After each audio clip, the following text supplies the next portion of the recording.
Halo semuanya, apa kabar? Jadi di video kali ini gue pengen ngebahas sebuah gamepad lagi. Kalau kemarin gue sempat bahas gamepad di 500 ribuan, sekarang gue mau bahas gamepad yang masih terjangkau juga, bahkan lebih terjangkau lagi dari yang kemarin. Ini namanya adalah Phanteks Shooter 3 WGP 13S. Dan ya langsung aja gue bahas, dan intinya sih ini adalah versi upgrade-nya dari WGP 13 yang kemarin sempat udah dirilis juga sama Phanteks. Dan ya langsung aja gue bahas.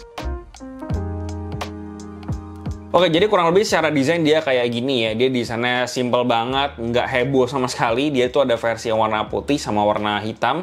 Gue kebetulan dapetnya versi warna hitam. Dan kurang lebih secara layout, kalian udah bisa lihat sendiri lah ya. Nggak perlu gue jelasin lagi, dia tuh udah ngebawa atau mengadaptasi layoutnya Xbox.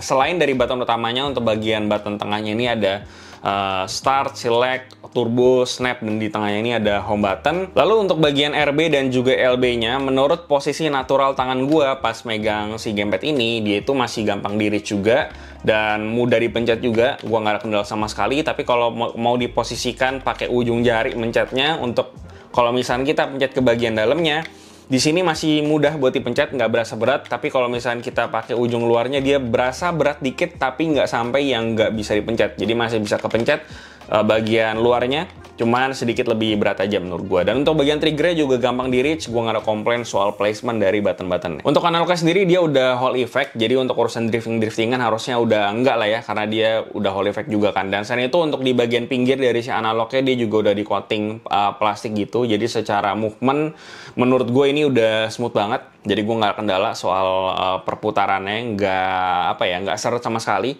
Nah, selain itu dia bentuk dari si thumbsticknya juga cekung ya. Kebanyakan sekarang gamepad tuh kebanyakan pakai cekung semua bentuknya, dan dia nggak bisa dicabut juga.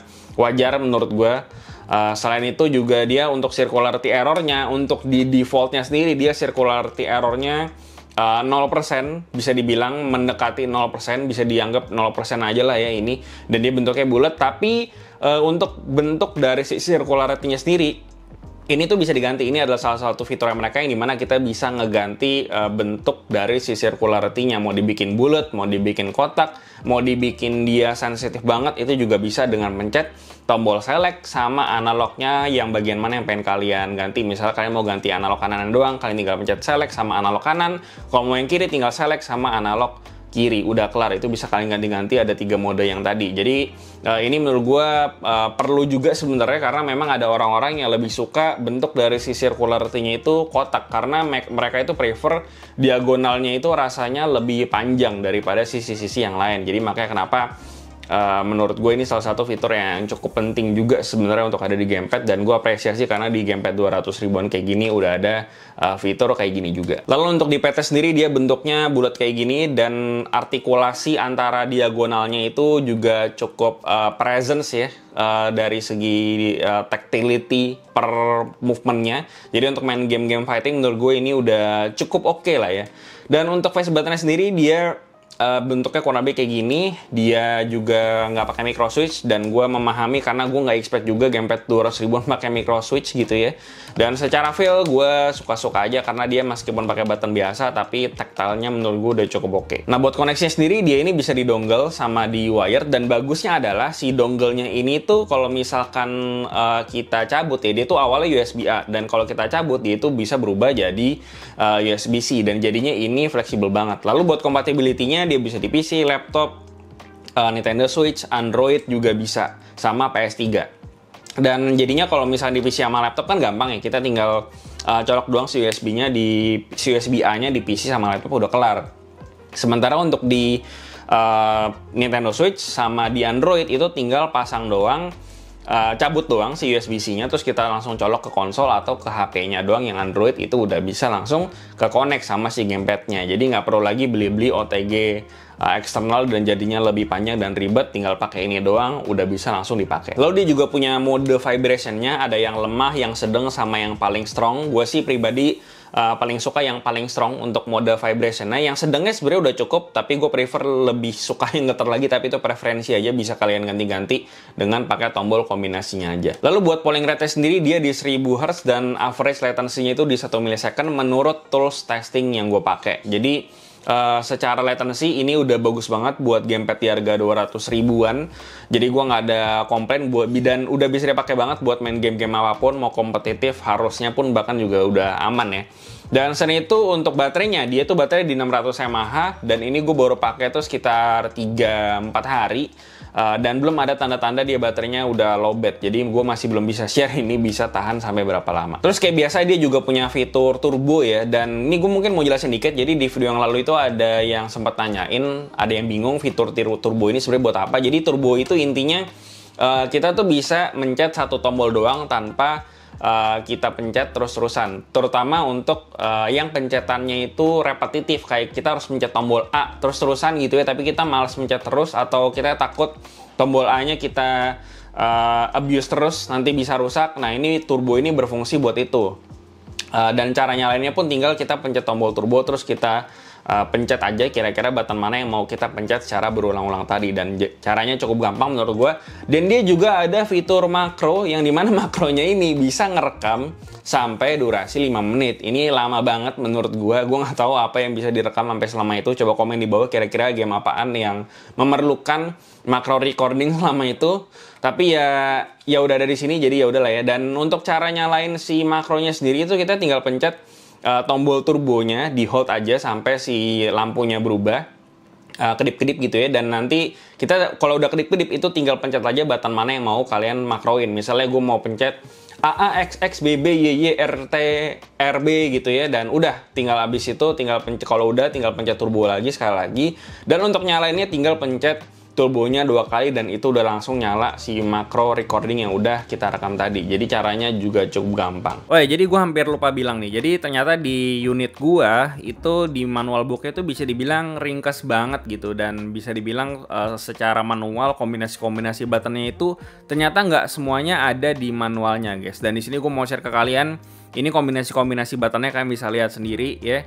Kalian bisa screenshot aja kalau memang kalian beli terus habis itu ternyata kalian cek di manual nggak ada kombinasi-kombinasi button ini. Nah, ini kalian bisa cek nih di sini, kalian screenshot.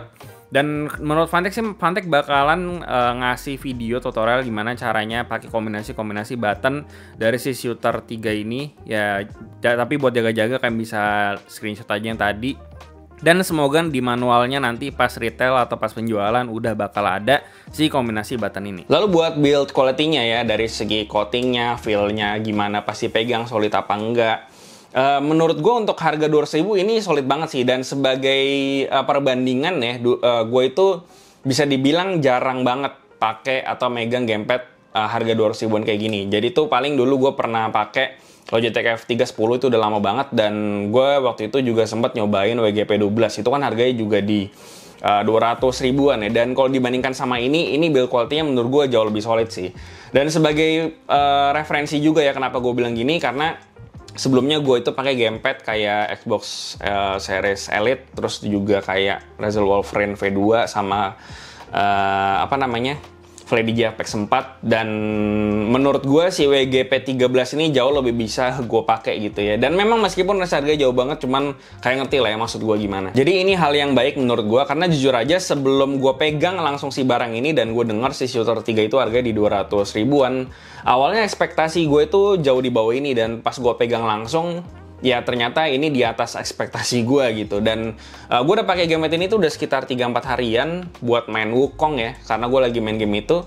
Dan ternyata gue enjoy aja pakai gamepad ini, dan gue bahkan belum ganti lagi ke gamepad gue yang biasanya gue pakai gitu. Dan buat harganya sendiri menurut gue ini cukup kompetitif ya, karena di harga 200.000 di bawah 300, selain si Shooter 3 ini ada kayak Asta, ada kayak T4 Nova Lite juga.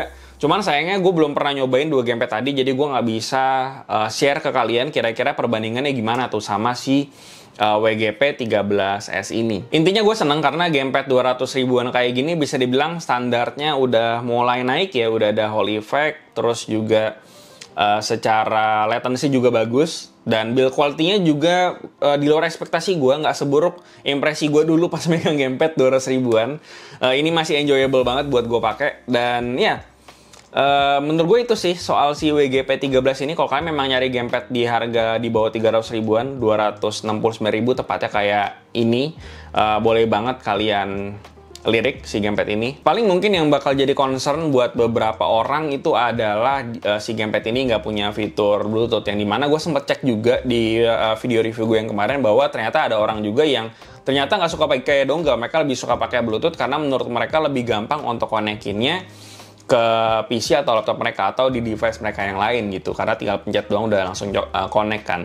Dan di sini Fantech gue lihat memang berusaha mencoba untuk menjual koneksi atau latensinya yang rendah ini, dan mereka jadinya berusaha untuk nge-provide dongle tuh in one-nya tadi, bisa Type A dan juga Type C, dan bisa dikonekin ke device lain yang perlu Type C, jadi lebih gampang kan, karena kalau pakai dongle USB-A doang itu kan perlu pakai OTG segala, dan di sini dibikin lebih fleksibel karena bisa langsung pakai si Type C-nya. Dan ya, gue rasa itu aja soal Fantech Shooter 3 WGP13S ini. Seperti biasa, kalau gimana pendapat kalian di bawah. Like dan share jika bermanfaat, follow semua sosial media kami di IG, TikTok, join komunitas juga di Discord, semua link ada di bawah. Yang terakhir, jangan lupa untuk subscribe, gue Luis dari Crank Tech ID. Sampai jumpa di video berikutnya.